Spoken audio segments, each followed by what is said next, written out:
మా గిరిజన గ్రామంలో అయితే సెలవులు వచ్చిందంటే చాలండి, స్కూల్ పిల్లలు మరియు కాలేజీ పిల్లలు మేడ పైన ఎలా పడుకుంటారో మీకు చూపిస్తున్నాను.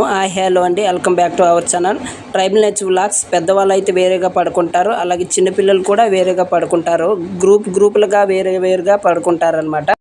టైం 9 అయినప్పుడు కూడా ఇంకా లేవలేదన్నమాట. చల్లనైన గాలి, స్వచ్ఛమైన గాలి, ప్రశాంతంగా ఎంత హాయిగా పడుకున్నారు చూడండి. మా వాడైతే లేచిన వెంటనే మొబైల్ పట్టుకుని గేమ్ ఆడుతూనే ఉన్నాడనమాట.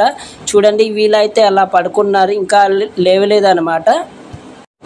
దుప్పట్టు కప్పుకొని ఎలా అటు గ్రూపులుగా పడుకున్నారండి. చూడండి, ఫ్యాన్ అయితే అవసరం లేదనమాట. దోమలు అయితే ఏముండవు, ఎంత హాయిగా పడుకున్నారో చూడండి గైస్. ఇలా సెలవులు వచ్చిందంటే చిన్నపిల్లలు అలాగే పెద్దవాళ్ళు కూడా ఇలా మేడ పైన వచ్చేసి ఇలా పడుకుంటారనమాట గైస్. ఒక్క దుప్పటితోనే 5-4 వేసి కప్పుకుంటున్నారనమాట. మా గిరిజన జీవిత శైలి వీడియో మరిన్ని కావాలంటే లైక్, షేర్, కామెంట్ చేయండి. సబ్స్క్రైబ్ మాత్రం మర్చిపోకండి గైస్.